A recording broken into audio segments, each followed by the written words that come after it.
The locker room was silent, a strange, heavy silence that seemed to press against the walls like a living thing. 43 players, coaches, and staff members stood frozen in their tracks, as if someone had hit pause on their entire world. The air itself felt thick, charged with an electricity that made everyone's skin crawl. Then, cutting through that suffocating quiet, someone repeated the word, almost in a whisper, that had been echoing in every corner of the NFL for the past 18 hours. Two things, unthinkable. Nobody explained what those two things were. Nobody dared to say the accusations out loud. But every single person in that room turned their eyes toward one man, Travis Kelce, standing near his locker in a $10,000 designer outfit that suddenly felt like a target painted on his back. He pretended not to notice the stares burning into him from every direction. He kept his face neutral, his movements deliberate, as he reached for his practice gear. But he could feel it,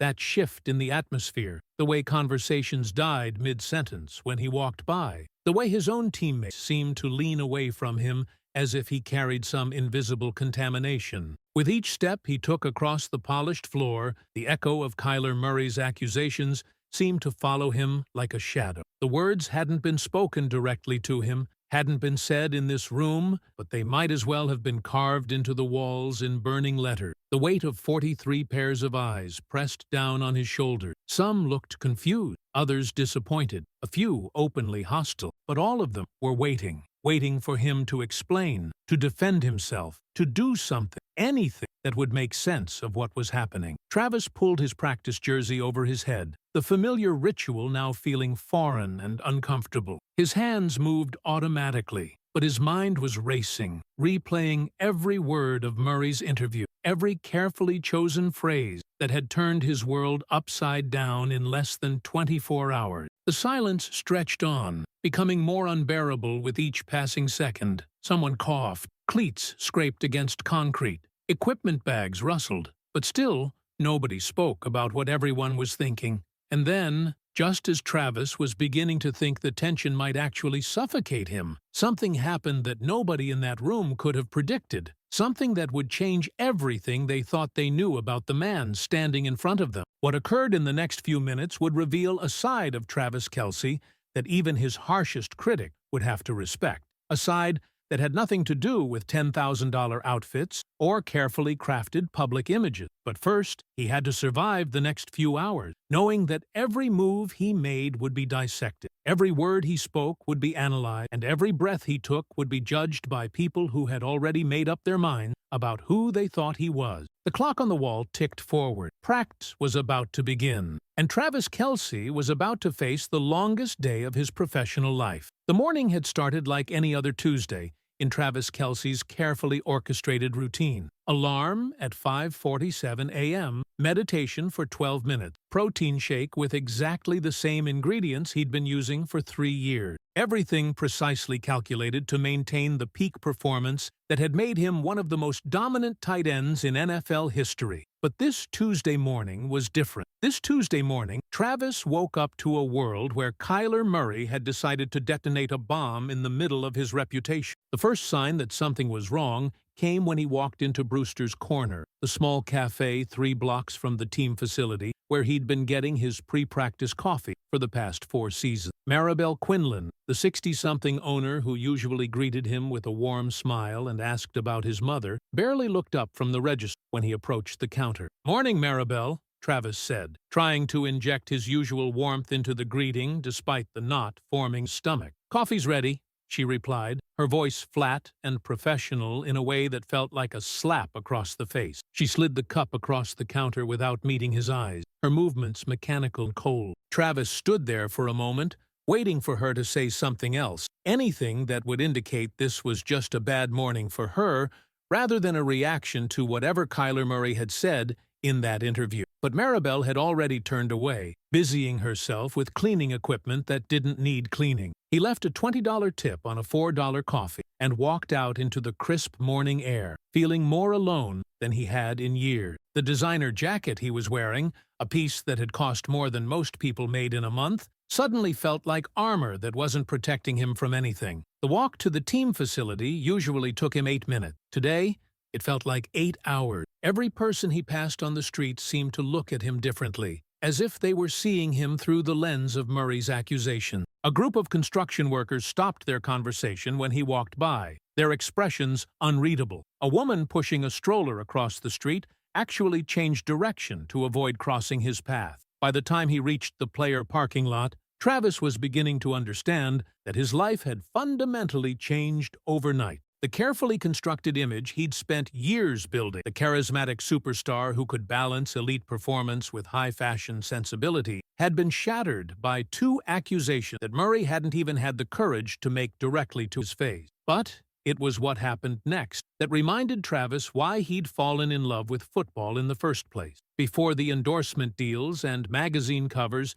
and $10,000 outfit had complicated everything. Oswin Flanders was waiting by the player entrance, just like he had been every Tuesday for the past 7 years. 82 years old, wearing the same faded Chiefs jacket he'd owned since the team's first Super Bowl victory, Oswin had been coming to watch practice since before Travis was born. He didn't have connections or special access. He just knew which security guard would let him stand by the fence for 20 minutes before practice started. "Morning, Travis," Oswin said, extending a weathered hand that spoke of decades of honest work. "Hell of a thing, what that boy said about you." Travis stopped walking, genuinely surprised that Oswin was even acknowledging the controversy. Most people seemed content to pretend nothing had happened, while treating him like a pariah behind his back. "Yeah, well," Travis began, not sure how to respond to the directness. "Load of horseshit, if you ask me," Oswin continued, his voice carrying the authority of someone who'd been watching football longer than most people had been alive. "Been watching you play for years now. Seen you sign autographs in the rain. Seen you stay late to talk to kids who snuck down to the fence. That boy doesn't know what he's talking about." The old man's words hit Travis harder than any touchdown celebration ever had. Here was someone who'd been watching him long before the designer clothes and celebrity relations. Someone who'd seen him at his most genuine moment when the cameras weren't rolling. "I appreciate that, Mr. Flanders," Travis said, using the formal address he'd learned from his mother's teachings about respecting elders. "Oswin's fine, son. And remember, who you are on the inside is worth more than anything you wear on the outside. Don't let anybody tell you different." Travis shook the old man's hand, feeling something loosen in his chest for the first time since he'd woken up to the nightmare of Murray's interview. But as he walked through the player entrance and into the facility, that moment of relief evaporated instantly. The hallways that usually buzzed with the easy camaraderie of a championship-caliber team felt different today. Conversations stopped when he appeared. Teammates who usually greeted him with elaborate handshakes and inside jokes suddenly found urgent reasons to check their phones or tie their shoes. In the equipment room, he overheard two assistant coaches talking in hushed tone. Ego finally caught up with him. Murray's not wrong about the vanity. Affects team chemistry when one guy thinks he's bigger than. They stopped talking when they noticed, but the damage was done. These were people he'd worked with for years, people who'd celebrated with him in locker rooms after victories, people who knew him as more than just a collection of expensive clothes and endorsement deals. If they were starting to doubt him, what hope did he have with the rest of the world? Travis made it to his locker and sat down heavily on the bench, staring at his hand. The manicure he'd gotten 2 days ago, something that had seemed perfectly normal then, now felt like evidence supporting every accusation Murray had made. He thought about calling his agent, his publicist, his mother. He thought about issuing a statement, or holding a press conference, or doing something, anything, to fight back against the narrative that was building around him. But every option felt like it would only make things worse, only add fuel to the fire that Murray had started. The worst part wasn't the accusations themselves. It was the tiny voice in the back of his head that wondered if maybe, just maybe, there was some truth to what Murray had said. Had he become so focused on his image that he'd lost sight of what really mattered? Had the designer clothes and magazine covers and carefully curated social media posts turned him into something he never intended to become? As he sat there in the growing noise of the locker room filling up with players, Travis Kelce faced a truth that was more uncomfortable than any accusation Kyler Murray could have made. He wasn't sure he knew who he really was anymore, underneath all the expensive fabric and carefully crafted persona. Practice began with the usual drills, stretching, conditioning, position-specific work that Travis could do in his sleep. But today, everything felt different. The rhythm that usually synchronized 43 professional athletes into a cohesive unit was off, like a symphony where every musician was playing just slightly out of tune. Travis threw himself into the physical demands of practice with an intensity that bordered on desperation. If he could just focus on football, pure, uncomplicated football, maybe he could shut out the whispers and sideways glances that followed him across the field. His roots were crisp, his hands sure, his timing with the quarterback precise. On the field, at least, he was still Travis Kelce, the player, not Travis Kelce, the controversy. But even football couldn't provide complete refuge. During a water break, he noticed tight end coach Marcus Williams demonstrating a blocking technique to the younger players, making subtle references to staying focused on what mattered and not letting outside distractions affect your preparation. The words weren't directed at Travis specifically, but the message was clear enough. In the defensive meeting room, where he'd sometimes join discussion opposing offenses, Travis caught fragments of conversation that stopped abruptly when he entered. Murray's got a point about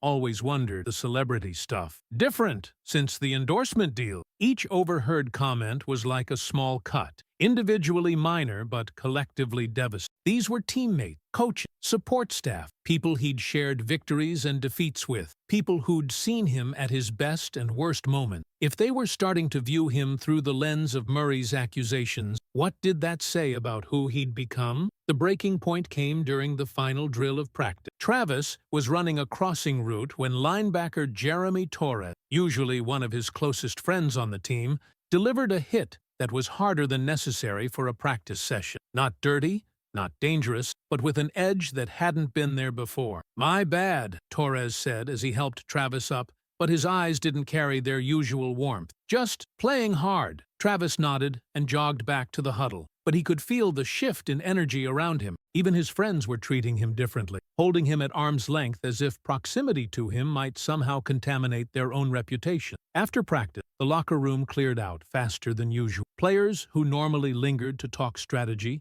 or make evening plans suddenly had urgent appointment or family obligations. Travis found himself sitting alone on the bench in front of his locker, still in his practice gear, listening to the echo of his own breathing in the nearly empty space. That's when he noticed Leland struggling with a stack of equipment boxes near the back entrance to the facility. Leland had been working as a maintenance coordinator for the team for almost 15 years, one of those invisible employees who kept everything running smoothly while the players got all the attention. He was in his mid-50s, with graying hair and the patient demeanor of someone who'd seen enough celebrity egos to remain unimpressed by fame. The boxes Leland was trying to move looked heavy, probably 40 or 50 pounds each, and there were at least 6 of them stacked on a wheeled cart that was clearly struggling with the weight. As Travis watched, one of the wheels got caught on an uneven section of floor, causing the entire stack to wobble dangerously. For a moment, Travis considered walking over to help.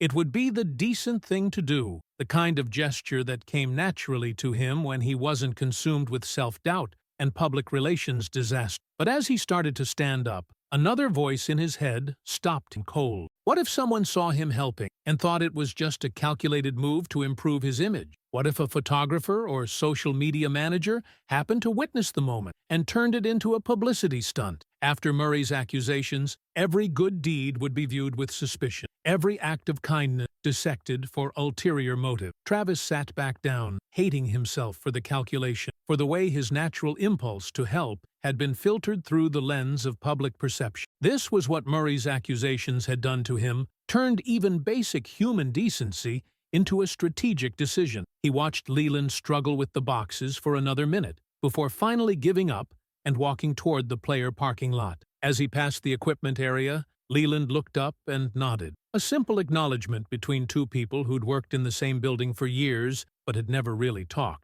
"Have a good evening, Mr. Kelce," Leland said, his voice carrying none of the judgment or distance Travis had been experiencing from everyone else all day. "You too, Leland," Travis replied, surprised that the older man even knew his name. In all the years they'd shared the same workspace, Travis realized he'd never taken the time to learn much about the people who made his professional life possible. Walking to his car, Travis felt the weight of the day settling on his shoulders like a heavy coat. The accusation, the changed attitudes, the isolation, It was all starting to feel overwhelming. But there was something else bothering, something he couldn't quite name. It wasn't just that people were treating him differently. It was that their changed behavior was forcing him to confront aspects of himself that he'd been avoiding for months, maybe years. When had he become the kind of person who calculated the public relations impact of helping someone carry boxes? When had basic kindness become a strategic decision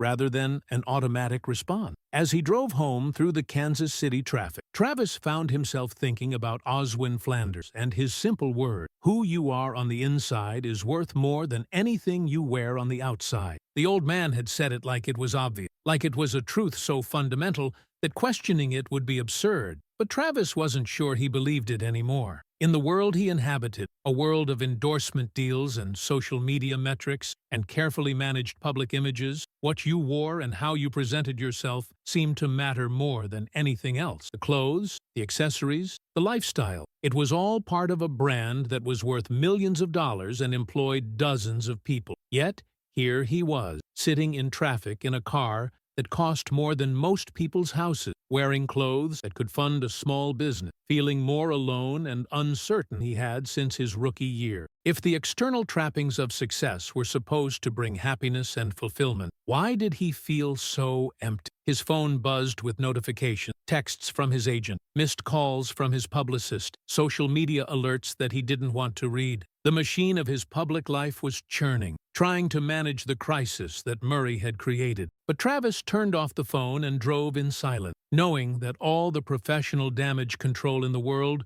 couldn't fix the deeper problem he was beginning to recognize. Somewhere along the way, in the pursuit of becoming Travis Kelce the brand, he might have lost track of Travis Kelce the person. And now, when he needed that person the most, he wasn't sure how to find him again. Travis woke up before his alarm, his sleep fitful and filled with dreams where every conversation ended with people walking away from him. The designer clothes hanging in his walk-in closet seemed to mock him as he passed by them, each piece a reminder of the accusations that had turned his world upside down. For the first time in years, he reached past the carefully curated collection of high-end athletic wear and expensive casual pieces, pulling out a simple Chiefs t-shirt and basic khaki pant that he'd forgotten he even owned. The clothes felt strange against his skin, too plain, too ordinary for someone who'd spent the better part of the last 3 years crafting an image of effortless sophistication. But as he looked at himself in the mirror, something felt different. Better?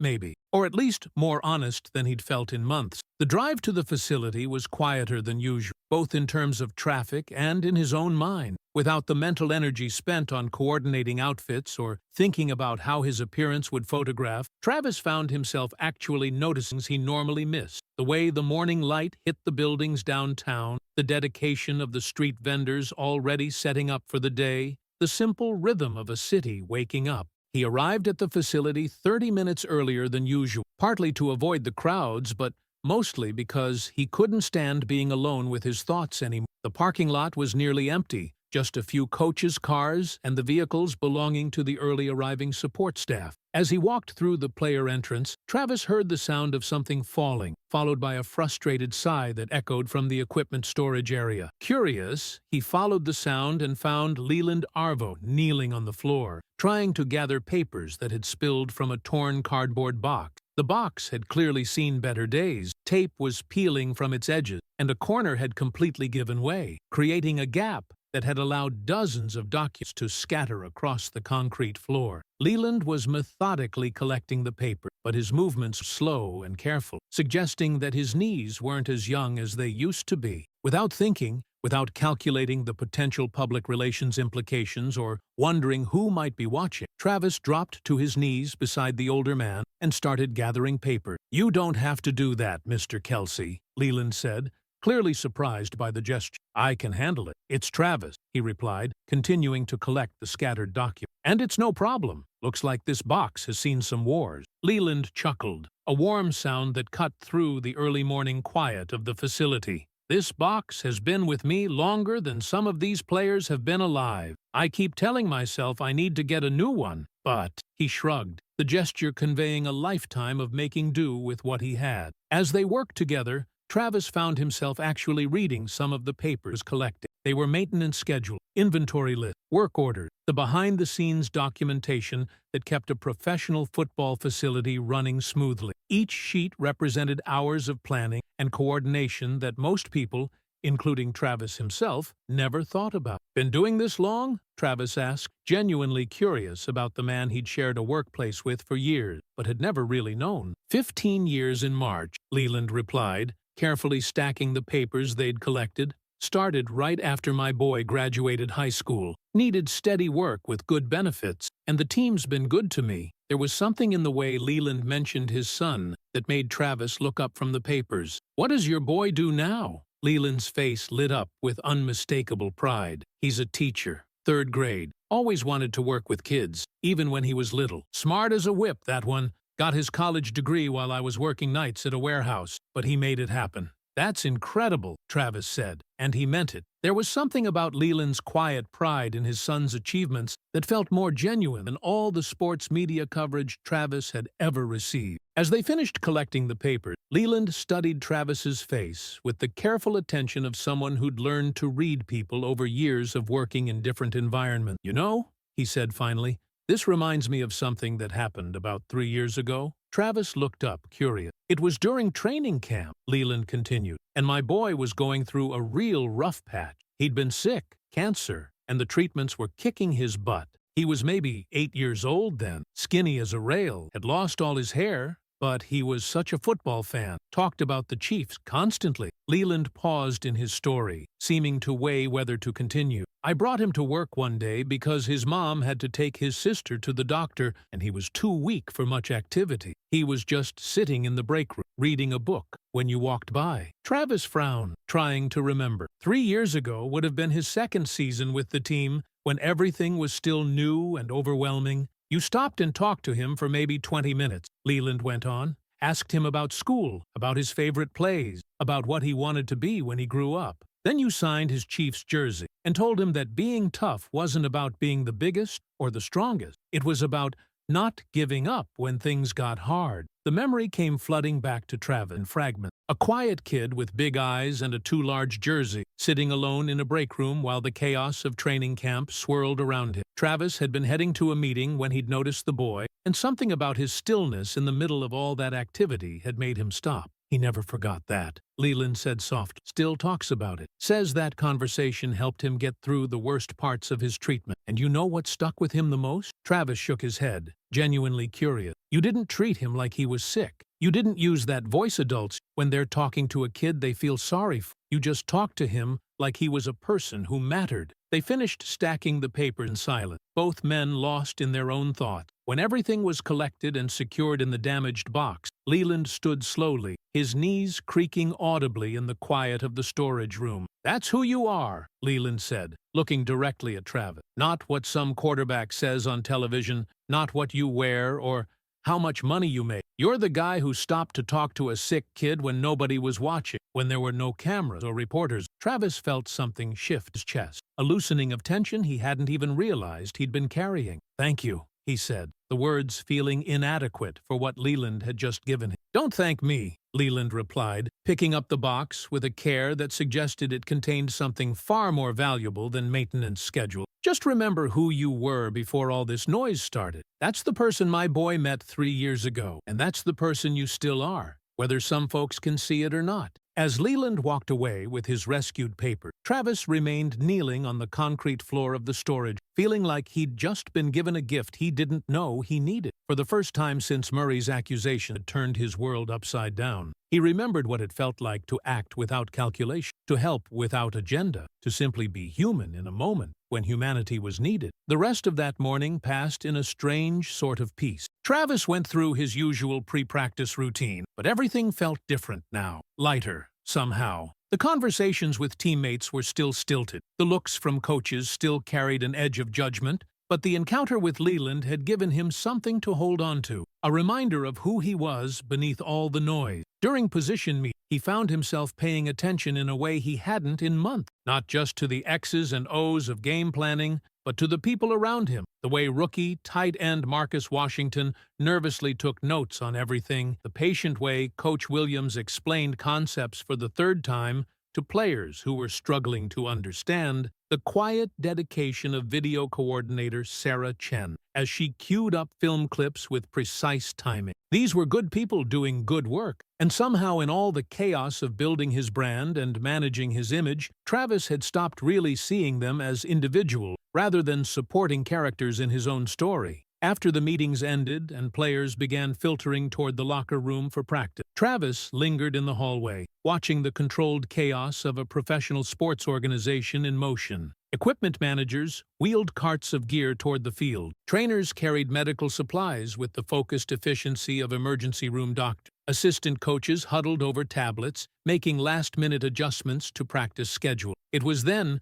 that he noticed Leland again, this time struggling with a different problem. The older man was standing next to a utility cart loaded with maintenance supplies, staring down at a wheel that had apparently come loose. Tools and cleaning supplies were scattered on the floor around the cart, and Leland's face showed the frustration of someone dealing with equipment that had chosen the worst possible moment to break down. Travis approached without hesitation this time, the calculating voice in his head finally quiet enough to ignore. "Need a hand?" Leland looked up, clearly surprised to see Travis approaching for the second time that morning. "Wheel came right off," he said, holding up a bolt that had apparently vibrated loose. "These old carts have seen better days, but they're asking me to make this one last another 6 months before they approve a replacement." Travis knelt down to examine the wheel assembly. It was a simple fix, really. Just a matter of getting the wheel back on its axle and tightening the bolt properly. But it required two people, one to hold the wheel in place while the other worked the bolt. "Hold this steady?" Travis asked, positioning the wheel while Leland threaded the bolt back through the axle. As they worked together, Leland glanced around the nearly empty hallway before speaking again. "You know, there's something I wanted to tell you about what that quarterback said." Travis tensed slightly, not sure he wanted to hear another person's opinion about Murray's accusation. "My wife, she watches all those entertainment shows," Leland continued, his voice matter of fact. "Comes home every day talking about which celebrity wore what, who looked good at some event, who's dating who. It's like a hobby for her." He paused to adjust his grip on the bolt, making sure it was threading properly. "But you know what she said when she saw that interview? She said, 'That boy doesn't know what he's talking about. It's not about the clothes, it's about what you do when nobody's watching that matters.'" Travis looked up from the wheel he was holding steady. "Your wife said that?" Leland nodded, a small smile playing at the corners of his mouth. 28 years married to that woman, and she's never been wrong about people. Not once. She's got this way of seeing through all the surface stuff to what's really underneath." They finished tightening the bolt and tested the wheel, which now rolled smoothly and securely. As they loaded the scattered supplies back onto the cart, Leland continued his story. "You want to know what she told me this morning when I left for work? She said, 'You watch. That young man is going to show everyone who he really is, and it won't have anything to do with fancy clothes or television interviews. It'll be something simple and real, and the people who matter will see it.'" Travis felt something warm spread through his chest, not the calculated satisfaction of a successful public relations move, but the genuine comfort of being understood by people who had no reason to defend him except their own sense of fairness. "She sounds like a smart woman," Travis said. "Smartest person I know," Leland replied without hesitation. "Raised 3 kids while I was working double shifts. Kept our family together when money was tight. Never complained once. She knows what real character looks like because she's got plenty of it herself." They worked in comfortable silence for a few more minutes, organizing the supplies on the cart with the kind of casual efficiency that comes from years of manual labor. Travis found himself enjoying the simple satisfaction of practical work, the way problems could be solved with tools and attention, rather than press conferences and damage control. "Can I ask you something?"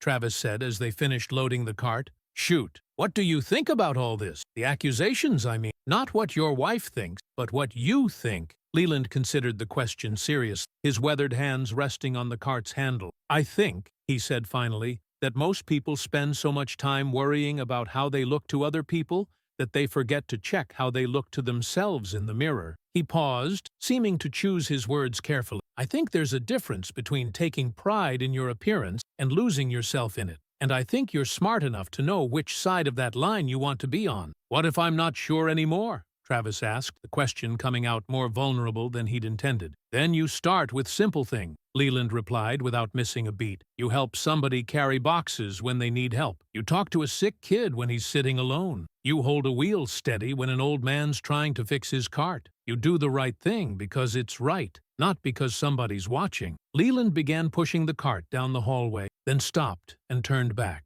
And you remember that clothes don't make the man makes the clothes. Whatever you wear, from a $10 t-shirt to a $10,000 suit, it's just fabric until you put it on, decide who you're going to be that day. As Leland disappeared around the corner, Travis stood alone in the hallway, feeling like he'd just received a master class in philosophy from someone who'd never set foot in a university classroom. The simple wisdom of a man who'd spent his life solving practical problems had cut through all the complicated noise of celebrity and controversy to something fundamental and true. For the first time in days, Travis felt like he knew exactly who he wanted to be. The morning of the game arrived with an energy that felt different from any Travis had experienced in his professional career. Not the usual pre-game buzz of anticipation and nerves, but something quieter and more personal. The feeling of someone who had rediscovered something important about himself and was ready to share that discovery with the world. Travis dressed simply that morning. Team-issued workout gear, comfortable sneakers that had seen plenty of use, a baseball cap with no designer logos. When he looked in the mirror, he saw someone he recognized, not the carefully curated image that had graced magazine covers, but the person who had talked to a sick kid in a break room and helped an older man collect scattered papers from a concrete floor. The drive to the stadium was peaceful. No phone calls with publicists, no mental rehearsals of carefully crafted responses to potential media questions. Just a man driving to work, ready to do the job he loved with people he respected. He arrived at the facility earlier than usual and made his way through the now familiar hallways with a different kind of awareness. The building felt like what it was, a workplace filled with dedicated people working together toward a common goal. Not a stage for his personal drama, not a backdrop for image management, just a place where football happened. It was in the equipment storage area that he found Leland for the third time that week. And this encounter would become the one that changed everything. Leland was standing next to another damaged box, this one in even worse condition than the first. The bottom had completely given way, spilling what looked like decades of carefully organized files across the floor, a chaotic mess. The older man stood looking down at the disaster, the weary expression of someone whose day had just gotten significantly more complicated. Without a word, Travis set down his equipment bag and dropped to his knees, beginning to gather the scattered paper. This time, there was no hesitation, no internal debate about optics or public perception. This was simply what needed to be done. "Oh, Mr. Kelce, you don't need to," Leland began. "Travis," he corrected gently, continuing to collect papers. "And yes, I do." They worked together in comfortable silence, the kind that exists between people who understand each other without needing to explain. The papers were older than the ones from earlier in the week, some dating back years, chronicling the behind-the-scenes history of a football organization through maintenance logs and work orders. As they worked, Travis found himself reading fragments of the documents he was collecting. Reports about heating system repairs during winter storms that had kept the building habitable for players and staff, documentation of emergency fixes made during playoff runs when failure wasn't an option, records of countless small improvements and preventive measures that had created the professional environment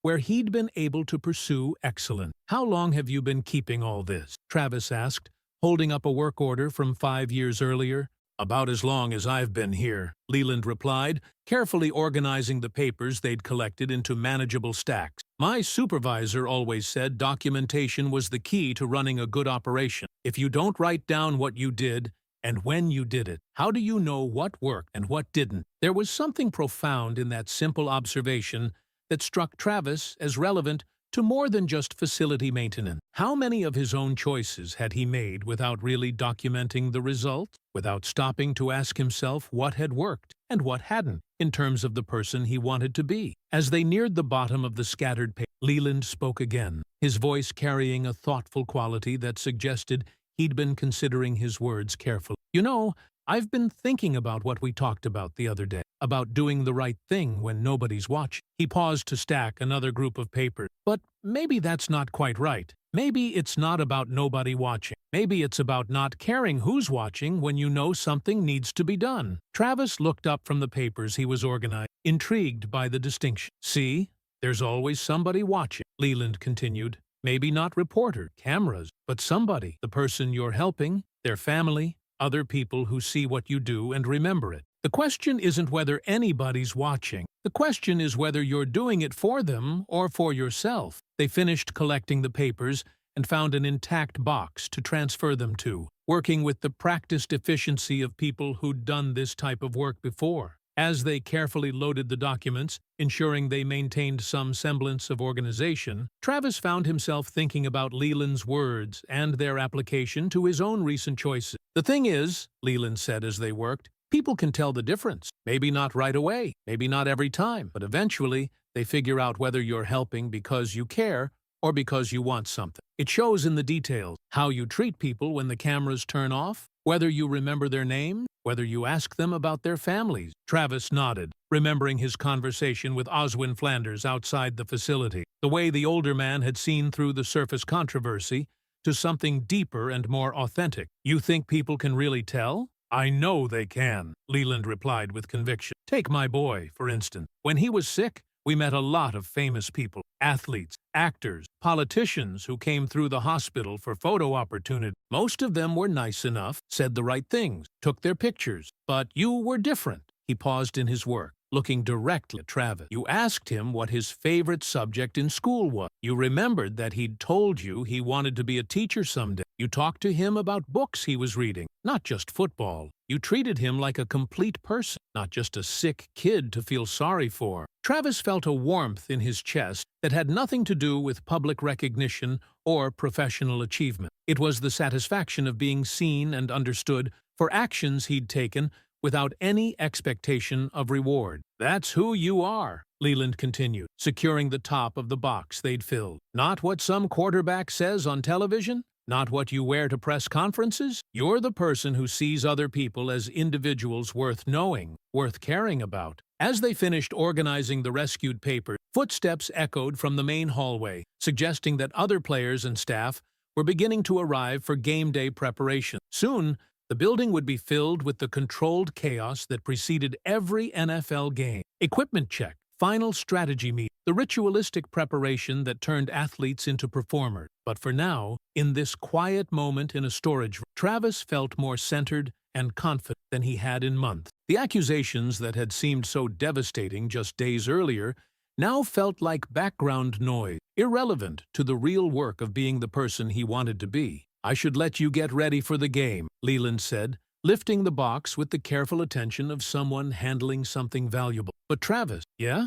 Whatever happens today, on the field or off it, remember that character isn't something you wear, it's something you do. And you've been doing it longer than you probably realize. As Leland walked away with his rescued document, Travis remained in the storage area for a few more minutes, gathering his thoughts before joining the game day preparation. He thought about the boy in the hospital room, about Oswin Flanders waiting by the fence, about Murray's accusations and the media circus they'd created. But mostly, he thought about the simple satisfaction of helping someone collect scattered papers from a concrete floor. Not because cameras were rolling, or because it would improve his image, but because it was the right thing to do, and he the person there to do it. What Travis didn't know was that Marcus Washington, the rookie tight end, had arrived early and witnessed the entire interaction from the hallway. Marcus had initially approached to ask a question about the game plan, but had stopped when he saw Travis and Leland working together, struck by the natural ease and genuine care in their interaction. Marcus pulled out his phone, not to record a video or take a picture for social media, but to text his father. I think I understand now what you meant about finding good people to learn from. Later that day, that simple text would lead to a conversation between Marcus and a sports journalist who was his father's longtime friend. The journalist, always looking for human interest stories, that went beyond the usual sports coverage, would ask gentle questions about what Marcus had observed. The resulting story wouldn't break until several days after the game, long enough for the immediate controversy to cool, but soon enough to matter. It would be a quiet piece, not sensationalized or overwrought, simply describing a young player's observation of a veteran teammate helping a facility worker collect spilled paper, with no fanfare or expectation of recognition. But on this morning, none of that had happened yet. This morning, Travis simply walked from the storage area to the locker room, carrying himself with the quiet confidence of someone who had remembered who he was